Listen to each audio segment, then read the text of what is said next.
Money is the tool that's going to get you to where you want to get to in life, to focus on what matters most to you, to see that and feel that kind of shifting, like dollars lost on a statement. News is Right. telling you markets are going down. This is so very natural and human to boil up with emotion and go, my gosh, do I need to be doing something different? What Right. are we doing about this? This is what I'm hearing. Is this true? Hi, everyone, and welcome to AB Conversations, where we will help you CFP your way out of it. A podcast where you get into the minds of a couple certified financial planners on how we think and feel about everyday financial planning questions and what should really matter most to you. A healthier financial life starts now. Hey Ben, welcome back. Podcast Friday. Let's jump right in. I'm excited to get through this one. I think it's so very timely. Very, very. So as most people are probably aware at this point that are listening, we are officially in a bear market. It's all over every piece of news that you could read or see or hear out there. And that's going to be our focus today. Just the media, how some sensationalism grabs eyeballs and it elicits certain responses that may not necessarily be the most comfortable for people to kind of see and feel. And our role in that process for them, we want to help be a filter to try to figure out what's actually important to them and their situation, rather than just reacting to, a piece of information that they see or hear on the internet or, on the news station. Yeah. Why are we here? We are here to really help people through the tougher parts of life, to stay focused on what they need to stay focused on. And I think this period of time, much like it was in 2020 and 2018, the year, 2 years before that, these are really emotional times. And if we are honest about how we absorb information, even if you're not seeking it out, the media does a really good job of playing with our emotions. And I'm going to use the word manipulating us. And that's not to say what is going on right now is something that we shouldn't care about or shouldn't pay attention to. But our job and what we want to talk about today is the way that we can be here to help people filter some of that out, or the questions they can really ask themselves before they read something or while they're reading something, or the things that they can try to put in perspective as they go about saying, does this matter to me or does it not? Yeah. And I feel extremely qualified to talk about this subject, just because I am a cynic at heart, right? When it comes to anything, I'm always thinking, really? So when it comes to news headlines, the clickbait titles of certain articles, just things like that, I think we've had this conversation, but it just makes my blood boil to see some of these things that get put out there, the things that clients share with us. And it irks me to no end. So to all our listeners, right? Permission to be emotional. It's human, right? I think anytime we're talking about money is the tool that's going to get you to where you want to get to in life, to focus on what matters most to you, to see that and feel that kind of shifting, like dollars lost on a statement. News is telling you markets are going down. This is so very natural and human to boil up with emotion and go, my gosh, do I need to be doing something different? What are we doing about this? This is what I'm hearing. Is this true? Let's just start right there. Anytime there's a piece of news out there, I think it's really important to go, well, why was this written? Right. So the first thing for me, you being a great cynic, you can add this list. Is this somebody's opinion? Is it somebody's perspective? Are they making some sort of prediction or projection, or are they stating facts? Yeah, that's a good first list of questions, because obviously anything leading up to, if it's not necessarily a fact, then I immediately think, what's in it for this person? Who are they speaking to? Is it just a broad audience? Does it matter if they're making this prediction? As you said, that's what popped into my head. And oftentimes there's a saying for us, right?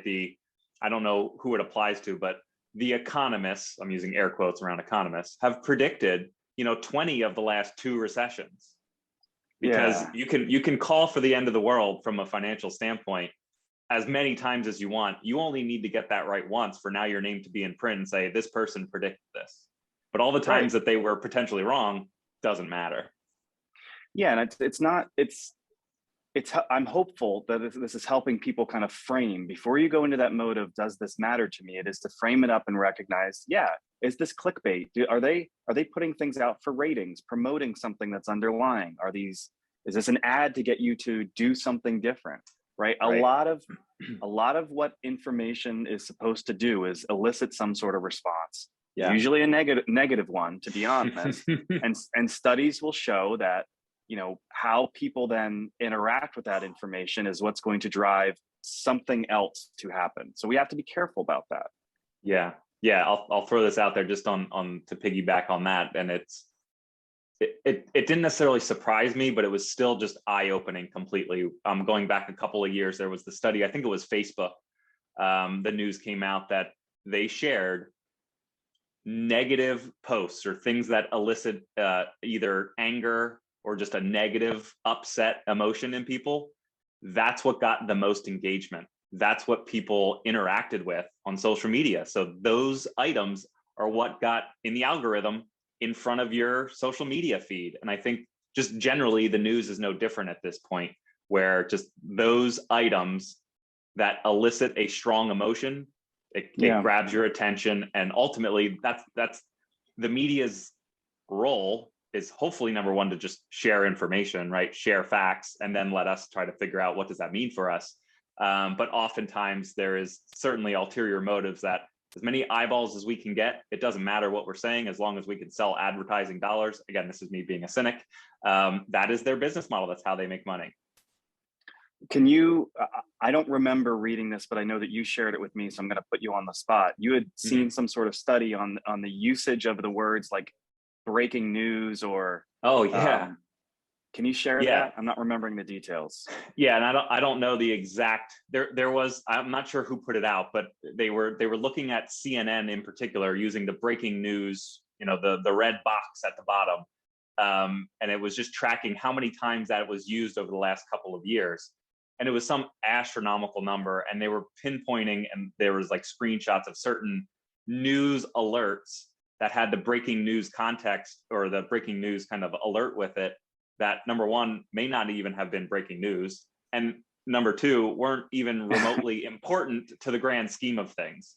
So it's just the overuse of certain things. There's an index, and I'm not sure who puts it out, on CNBC. They track how many times the headline of markets in turmoil as a way to kind of track just sentiment in the market.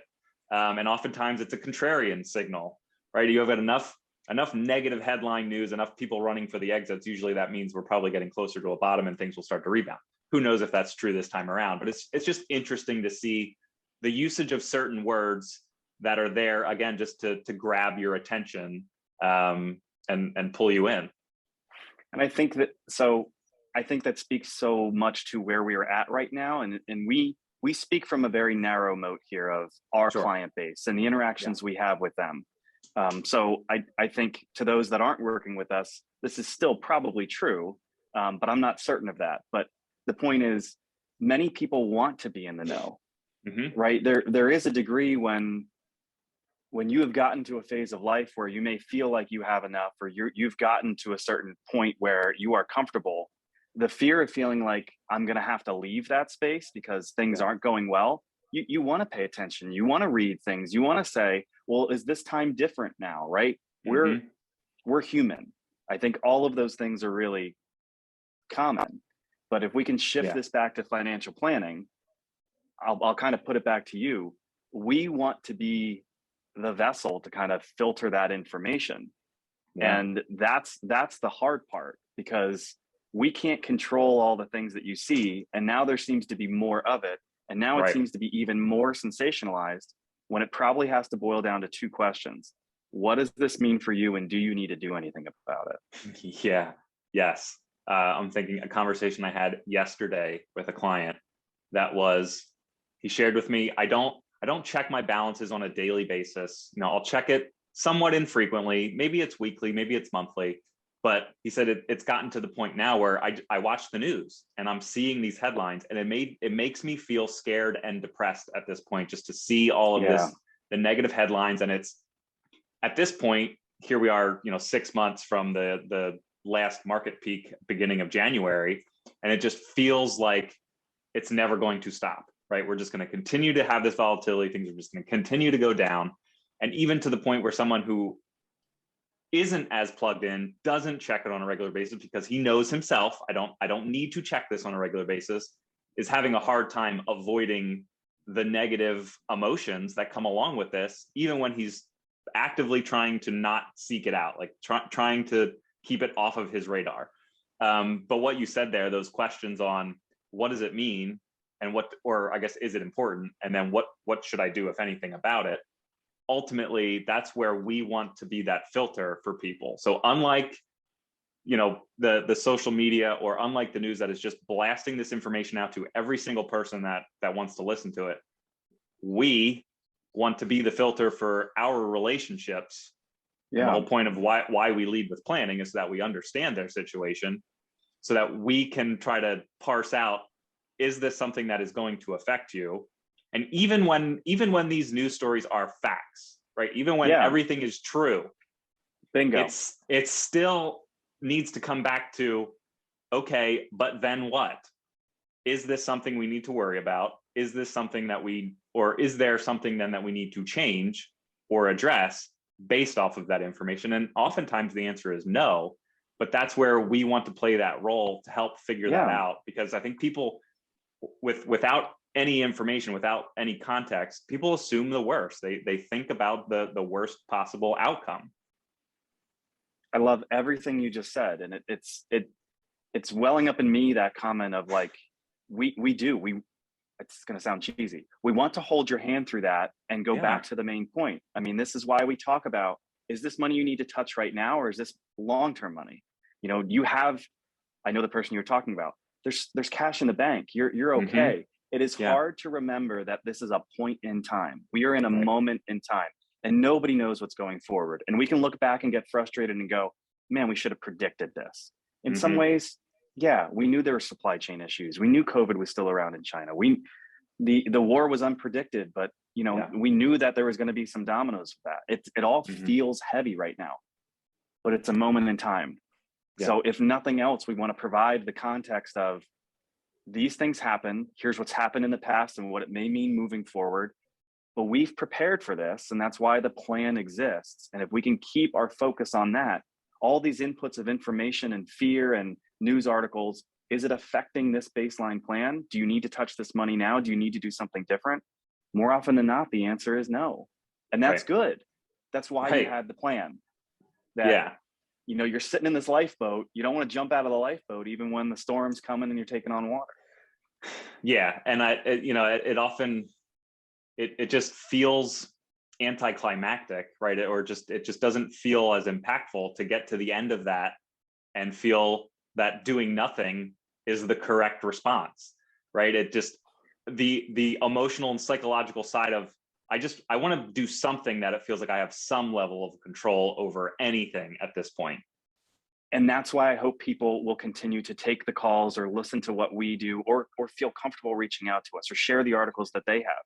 It's okay if the end result is we're not going to do anything with this, but between how you feel today and doing nothing, a lot of conversation can happen there to put you in a better spot with how to digest this. Mm-hmm. And that's the key. It's okay if the end result is doing nothing. Let's still have the conversation. Because I think I said it to you before we jumped on here. Worse than no information is misinformation. Yes. Right. So if you're dealing with misinformation and then we don't provide you with any information, even if it's stuff you already, I remember we talked about that, or that makes me feel better. That's what needs to happen to get you to the end of this, where now you're going to see, I'm looking at CNBC right now, you're going to see red, or you're going to see that breaking news, market turmoil, and go, I'm okay. I think I'm okay. Yeah.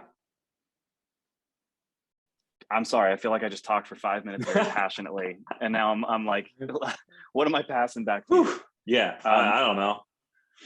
Maybe we can just wrap it up with that. we want to be the source of that information. It's okay to have conversations, even if you feel like, I know you've told me this, I know we have a plan, I don't always remember what it means. Let's talk about it. That way, anything else that you're hearing, you can ask those two questions. What does it mean to you, and do you need to do anything? Yeah, and I think we kind of alluded to this, but we'll say it explicitly for anybody that's listening. If you see a headline or you see an article and you just want to kind of run it by us, hey guys, what do you think? What does this mean for me? Please, that is why we are here. We want to be that filter, because absent of that information, again, we don't want people to feel like they're on an island and have these negative emotions. When if people have worked with us for a fair amount of time and we've gone through that planning process, we hope that foundation is there, that even these inputs, and if they are negative, that it's not catastrophic to their financial plan and to their financial lives moving forward. Yeah, and this will be my last thing. Hope is not a strategy. We know that, right? So it's not, again, to diminish it or go just blanketly, everything's going to be okay, we don't need to worry about it. Right. However, when we know how you're feeling, we can have deeper conversations of, okay, let's take that and let's put that into context. Here's what we know historically. Here's what we're seeing. We can get into the weeds with some of this data stuff. We do that. Right. We'll put out a call next week. But I think your point is, if you read that, use that as the catalyst to reach out to us and go, what do you think? Here's how I'm feeling. And let's just do it. Let's hold hand. Yeah. We'll hold your hand and walk you through it. Yeah, you often say, and I don't know if this ends up in any of the marketing material or on the website or anything like that, but part of our role as financial planners is not necessarily, certainly we want to keep you on the right path and we want to point you in a positive direction, but oftentimes it is just avoiding those dark alleys, right? That's the terminology. Keep you from going down a path that we believe is not in your best interest. And oftentimes those opportunities to divert from the right path are at these emotional times where just it's the emotional component that can really wreak havoc on your long-term plan without some discipline and context perspective, and just having, hopefully, us just to be able to hold their hand through a process. Yeah. It's a point in time. We're going to get through it. Yep. As always, appreciate your insight. I appreciate you being a cynic when you read these things and leading by example. This is probably one of my more passionate podcasts. I hope it was helpful for everybody. Thank you for all you do. Thank you. Bye. See ya.